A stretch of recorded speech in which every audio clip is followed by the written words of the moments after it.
विटा शहरातील कराड रोड येथे श्वेत स्टील समोर दुसऱ्या ओढ्याच्या वर नेहमीप्रमाणे कायमच कराड रोडवर मॉर्निंग वॉकला जाणारे रामचंद्र परमनाथ मेहत्रे तर संपदा अंकुश कदम हे सकाळ सकाळी फिरायला मॉर्निंग वॉकला गेल्यानंतर सुसाट वेगाने येणाऱ्या एका चारचाकी वाहनाने जोराची धडक देऊन अपघात घटनास्थळावरून पसार झाला होता। यावेळी जखमी अवस्थेत मेहत्रे व कदम रस्त्याच्या कडेला पडले असता मेहत्रे यांच्या डोक्याला जब्बर मार लागला होता, तर कदम ह्या किरकोळ जखमी झाली होती।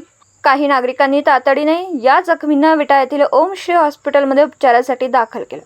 तर या अपघातासंदर्भात विटा पोलिसांना माहिती मिळाल्यानंतर विटा पोलिसांनी तातडीने घटनास्थळी धाव घेतली व घडलेला सर्व प्रकार घटनास्थळी नागरिकांनी विटा पोलिसांना सांगितलं।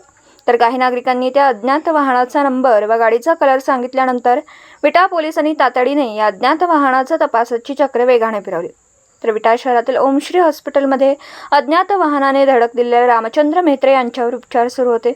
त्यांच्या डोक्याला जब्बर मार लागल्याने रक्तस्राव झाल्यामुळे त्यांचा उपचारादरम्यान मृत्यू झाला। तर तरुणी संपदा कदम या गंभीर जखमी।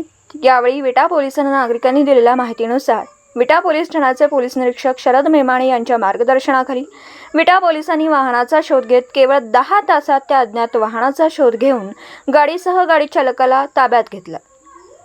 ही अपघातातील क्रेटा ही चारचाकी गाडी आटपाडी तालुक्यातील घरणिकी येथील असल्याची माहिती मिळाली आहे। तर सुमित पवार असं गाडी चालकाचं नाव आहे। पोलिसांकडून मिळालेली माहिती अशी, या अपघातात गंभीर जखमी झालेले रामचंद्र परमनाथ मेहत्रे यांचा मात्र उपचारादरम्यान मृत्यू झाला। सदर या नोंद विटा पोलीस ठाण्यात झाली असून पुढील तपास विटा पोलीस करीत आहेत।